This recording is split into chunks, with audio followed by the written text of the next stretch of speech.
로마의 마지막 왕인 루키우스 타르퀴니우스 수페르부스는 이름 뒤에 붙은 오만한 왕이라는 별칭처럼 로마 왕정의 종말을 불러온 폭군으로 기억됩니다. 그의 통치는 화려한 업적과 잔혹한 독재가 공존했으며 결국 로마가 왕정을 폐지하고 공화정으로 나아가는 결정적인 계기가 되었죠. 그는 5대 왕의 아들이자 6대 왕 세르비우스 툴리우스의 사위였습니다. 하지만 권력욕에 사로잡혀 아내 툴리아와 공모해 그는 장인 세르비우스 왕을 살해하고 왕위를 찬탈했습니다. 그는 미네나 원로원의 승인을 받지 않고 무력으로 즉위한 왕이었죠. 수페르부스는 반대 세력을 제거하기 위해 원로원 의원들을 대거 처형하거나 추방하여 공포 분위기를 조성했습니다.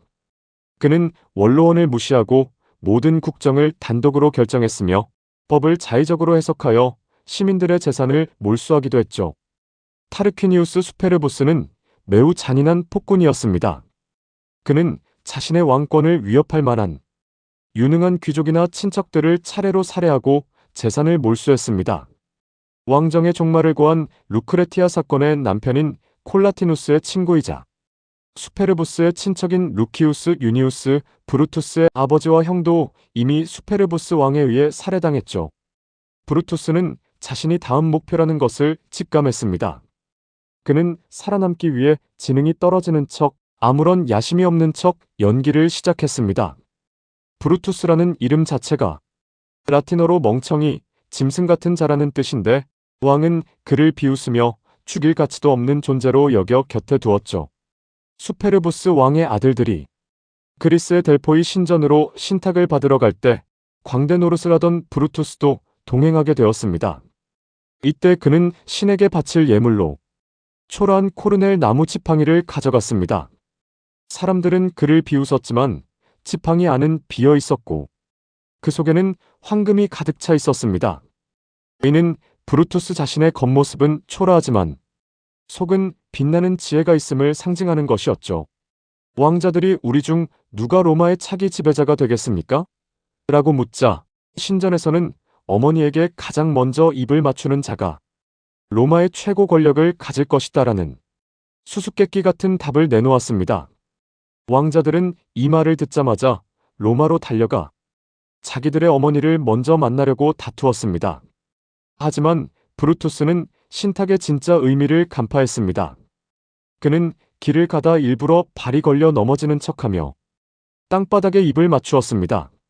모든 생명의 어머니인 대지에 입을 맞춘 것이죠. 왕자들은 그가 또 넘어진 줄 알고 비웃었지만 사실 그 순간 로마의 운명은 브루투스에게 기운 셈이었습니다. 이후 정숙한 여인 루크레티아가 왕의 아들 섹스투스에게 모욕을 당하고 자결하는 사건이 터지자 브루투스는 마침내 바보의 가면을 벗어던졌죠. 왕정의 종말을 고한 루크레티아의 사건은 이 이야기의 끝자락에 다루도록 하겠습니다. 수페르부스 왕은 성격이 잔인했지만 군사적 역량과 건축 역량이 뛰어났습니다. 아이러니하게도 그의 통치기에 로마는 외적으로 크게 팽창했습니다. 그는 인근 라티움 도시들과의 동맹을 주도하고 볼스키족과의 전쟁에서 승리하여 막대한 전리품을 챙겼죠. 또한 5대 왕 때 시작된 유피테르 신전도 완공했습니다. 유피테르 신전은 로마의 종교적 중심지가 되었죠. 더불어 대규모 하수도 공사를 이어가 로마의 도시 기능을 강화했습니다. 외교적으로 가비이 시를 계략으로 점령하는 등 로마를 라티움 연맹의 실질적인 맹주 자리에 올려놓았죠. 여기서 수페르부스 왕에 관한 일화 하나를 소개합니다. 어느 날 신비로운 노파가 나타나 9권의 예언서를 엄청난 가격에 사라고 제안했습니다. 수페르부스 왕이 비싸다고 거절하자 노파는 그 자리에서 3권을 태워버리고 나머지 6권을 똑같은 가격에 사라고 했습니다. 왕이 비웃으며 또 거절하자 노파는 다시 3권을 태우고 남은 3권을 여전히 처음 가격 그대로 제시했습니다. 뒤늦게 사태가 심상치 않음을 느낀 왕은 결국 3권을 처음 9권 가격에 샀습니다. 이 책들은 이후 로마가 국가적 위기에 처할 때마다 꺼내보는 시빌라의 예언서가 되어 로마의 운명을 결정짓는 중요한 지침서가 되었습니다. 수페르부스 왕의 통치가 무너진 결정적인 계기는 그의 아들 섹스투스 타르퀴니우스의 범죄였죠. 로마의 역사에서 루크레티아 사건은 단순히 한 개인의 비극을 넘어 500년 로마 공화정의 서막을 연 결정적인 도약점입니다. 이 사건은 로마인들에게 자유와 폭정으로부터의 해방이라는 국가적 정체성을 심어주었습니다. 수페르부스 왕이 아르데아 성을 포위 공격하던 중 진중에서 왕자들과 귀족 청년들은 술을 마시며 자기 아내들의 미덕을 자랑하기 시작했죠. 그중 왕의 친척인 타르퀴니우스 콜라티누스는 자신의 아내 루크레티아가 최고라고 자신했죠. 이들은 진위를 확인하기 위해 밤중에 몰래 각자의 집을 기습 방문했습니다. 다른 왕자들의 아내들은 잔치를 벌이며 놀고 있었으나 루크레티아는 늦은 밤까지 시녀들과 함께 묵묵히 길쌈을 하고 있었습니다. 이 내기에서 콜라티누스가 승리했고 루크레티아는 현숙한 여인의 표상이 되었죠. 그 자리에 있던 왕의 아들 섹스투스 타르퀴니우스는 루크레티아의 아름다움과 정숙함에 비뚤어진 욕망을 품게 됩니다. 며칠 뒤 그는 콜라티누스가 없는 틈을 타 손님을 가장해 그녀의 집을 방문했습니다. 모두가 잠든 깊은 밤 루크레티아의 방에 난입한 섹스투스는 칼을 들이대며 루크레티아를 위협했죠. 그녀가 죽음을 두려워하지 않고 저항하자 그는 잔인한 협박을 가하죠.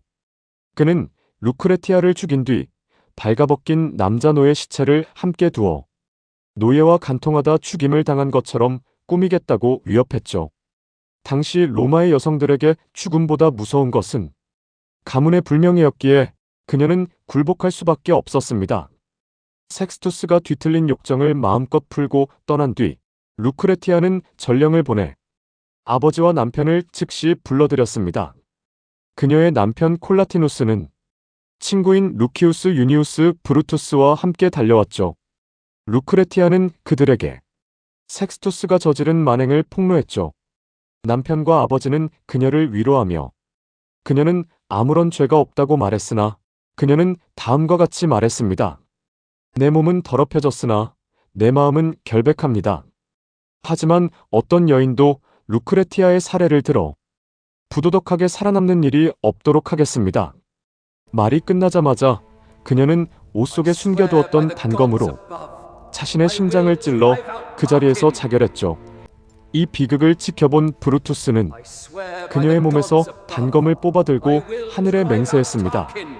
이 순결한 피로 맹세하노니 나는 타르퀴니우스 가문과 그 어떤 누구도 로마에서 다시는 왕이 되지 못하게 하겠다. 그는 루크레티아의 시신을 광장으로 옮겨 로마 시민들에게 왕실의 오만함과 잔혹함을 알렸고 이에 분노한 로마 시민들은 즉시 왕 일가를 추방하기로 결의했죠. 전쟁터에서 이 소식을 듣고 급히 로마로 돌아온 타르퀴니우스 수페르부스 왕은 분노한 로마 시민들과 굳게 닫힌 성문을 마주했죠. 그는 에트루리아 도시들과 연합하여 수차례 로마를 공격했으나 모두 실패했습니다. 몇 년 후 그는 결국 꿈을 이루지 못한 채 에트루리아 쿠마에서 망명객 신분으로 쓸쓸히 사망했죠. 이후 로마인들은 1인 독재를 막기 위해 임기 1년의 집정관 2명을 선출했습니다.